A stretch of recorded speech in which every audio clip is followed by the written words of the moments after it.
Aleximo!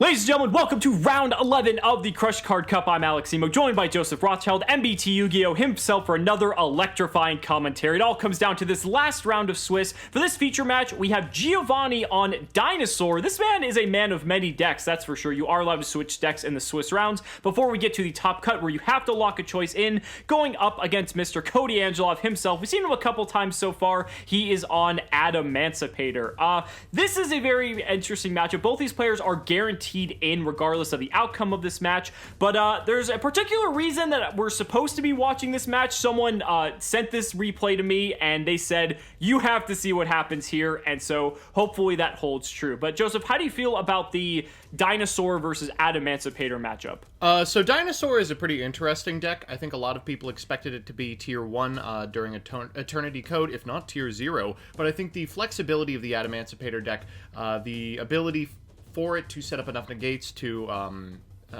choke Dinosaur at the point of Soul Eating Oviraptor, and the adaptability of its game plan through a lot of the interaction that Dinosaur puts up, like Pankratops, means that despite the fact that Dinosaur has a lot of new tools, it has a pretty bad matchup against this deck. And I think you're going to see it play out right here.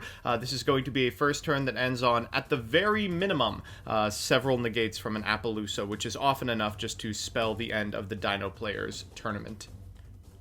I will like to defend the Dino player here, or at least the Dino selection, I should say, because like I said, Giovanni's been changing it up a bit. He's playing Salamangreat. I think he might have been playing Geist at one point as well.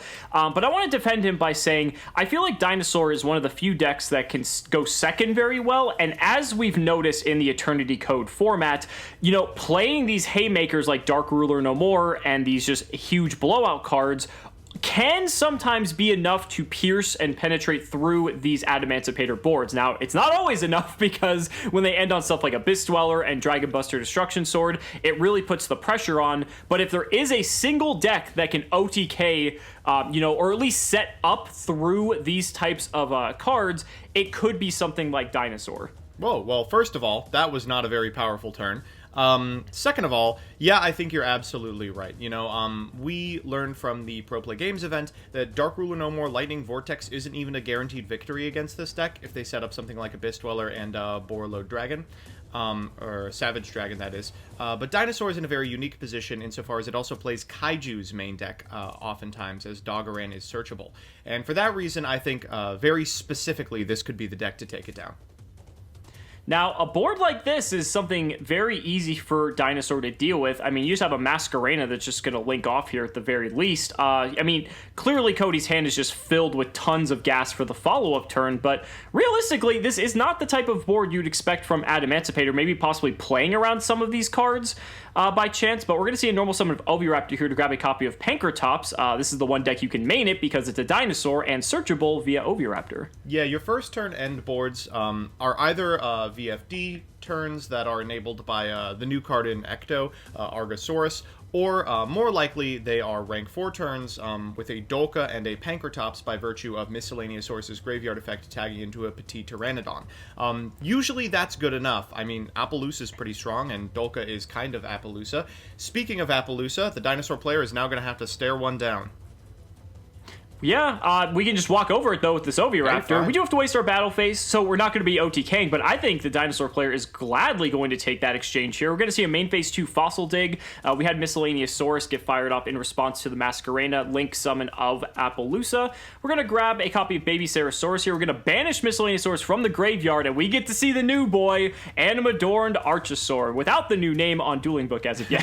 Jewel Beast Argosaurus is an incredibly powerful card for a multitude of reasons, but honestly, the most powerful part of it is that it's searchable off of a single Miscellaneous Source activation. So you can use its effect to destroy a card in your hand in order to search one of several monsters or a double evolution pill. This will trigger the baby, which will summon a dinosaur from deck, and then because we'll have a dinosaur on our side of the field and a dinosaur in graveyard, we can then activate the effect of Oviraptor, targeting the freshly summoned baby to go further.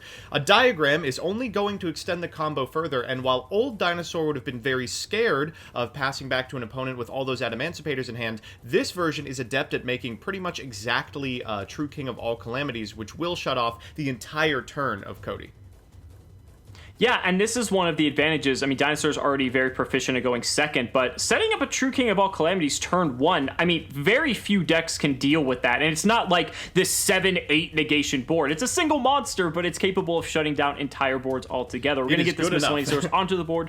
It is. For this level 4, or excuse me, rank 4 Xyz play, I imagine this we're going to be a Dolka here. Yep, there it is, going to defense mode, probably playing around any sort of lightning storm, I guess, if Koty's on that. And then we're going to see Link Haribo. Not a super powerful card, but necessary to get into the graveyard for Evo Pill. Yep, and so now we have Lithosogem, and now here comes Double Evolution Pill. This should give us our other level 9, I would presume. Where we're going to be playing Jurek Titano. Oh, wow. So, unfortunately, I am familiar with this card.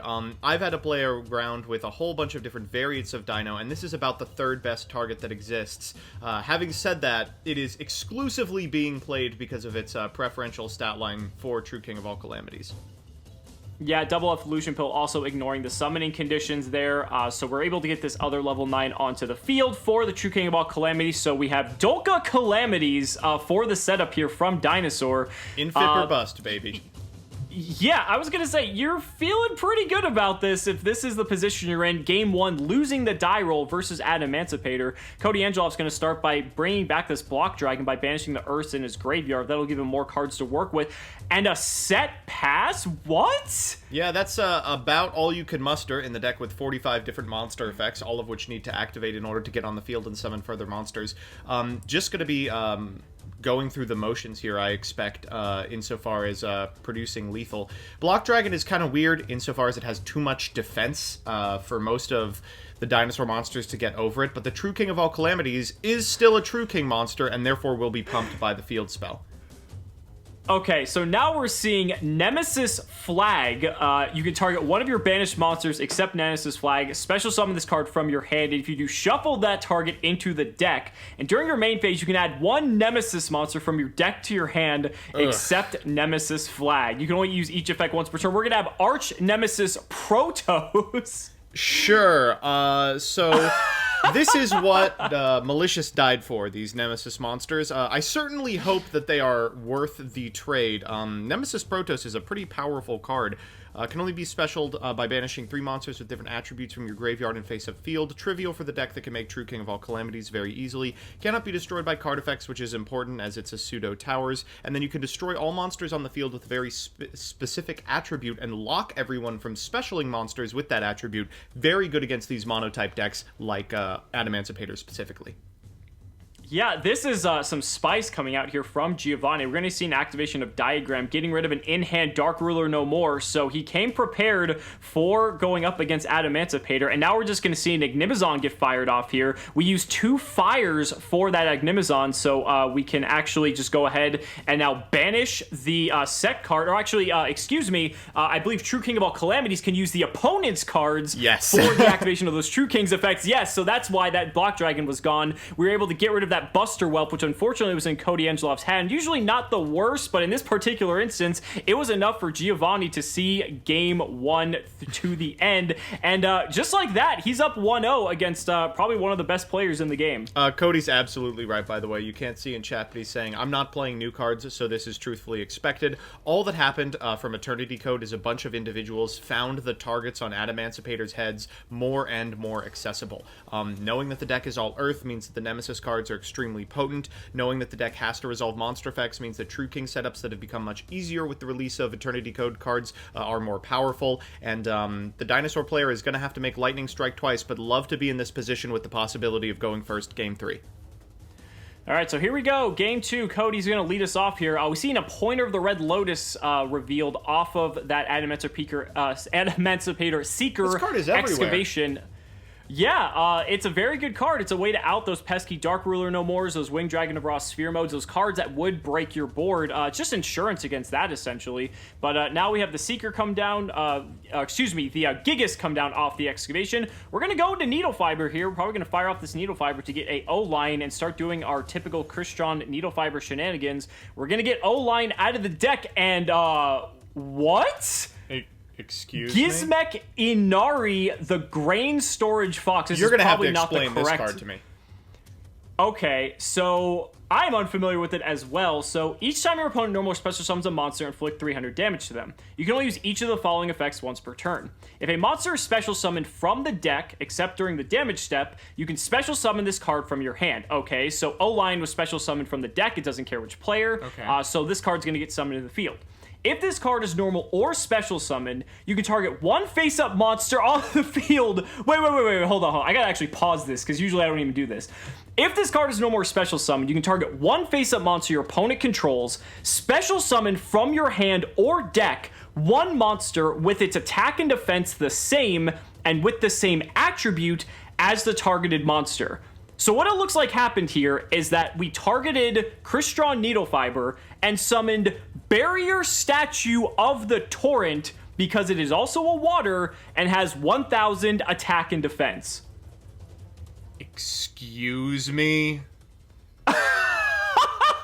Oh my gosh. So this card summons a monster with the same attack as it has defense that also shares a type with a card on the field. They're on Barrier Statue of the Torrent as the target for this because every combo deck goes through Needlefiber and no other waters over the course of the combo. Because it's turn 1, they can't go to battle phase to walk over the Torrent, and the Grain Storage player is free to link it off on their turn and proceed with their plays as usual.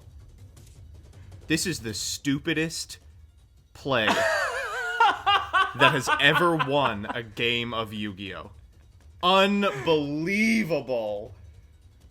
He can't out this, right? How do you specifically would need a water attributed monster in your extra deck to link off into to be able to, and even then, what do you even do after that? So, Fox won't trigger until the O-Line summon, so they will get these two monsters, but that's gotta be the end of the turn. Okay, so I'm trying to think plays to Giovanni. Is there even a water nightmare? There's not.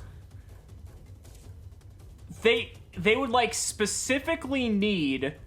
There's the new Water Charmer out of Eternity Code that requires two monsters, including. But like, no one would have expected this. Here comes Fossil Dig from Giovanni, but like.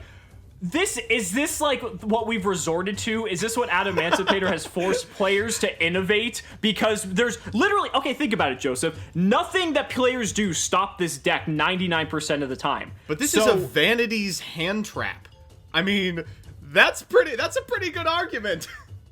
Oh no. Oh god. I'm already having nightmares of where this is going to go as soon as we publish this video. Maxi Who? Give me Vanities! Okay, so Oviraptor getting normal summon now. Here's my question. How does Giovanni get out of this? Because he's under the... It's not like... Oh, there we go! He's playing the Water Charmer! I was gonna say, I'm sure you came prepared for this. Area the Water Charmer clear has an effect that doesn't matter, but a typing that does. It's a Water Link 2 that's almost generic, and you can link away both the Grain Storage Fox and the Torrent in order to make this and proceed with your normal combo plays. This is obscene. Well... Koty Angeloff, ladies and gentlemen, just admitted defeat in the face of a Gizmek Inari, whatever the new Eternity Code Gizmek is, summoning Barrier Statue of the Torrents, linking off into Area the Water Charmer. That's fantastic. Why do I have this strange feeling that once this video goes live, people are just going to go buy out both the Gizmek and Prismatic secret copies of the Water Charmer? I literally have 45 Barrier Statue of the Torrents in my TCG player cart right now. I'm working on it. You're too late, comments. I've already got them all. This is on another plane of existence, ladies and gentlemen. Hilarious. But honestly, this is why I love Yu-Gi-Oh! And I think this is why a lot of other people do too. Guys, thank you so much for watching the video. Both these players are going to be in the top cut, so who knows what else we're going to see coming out of Giovanni. But we'll see you in the next match.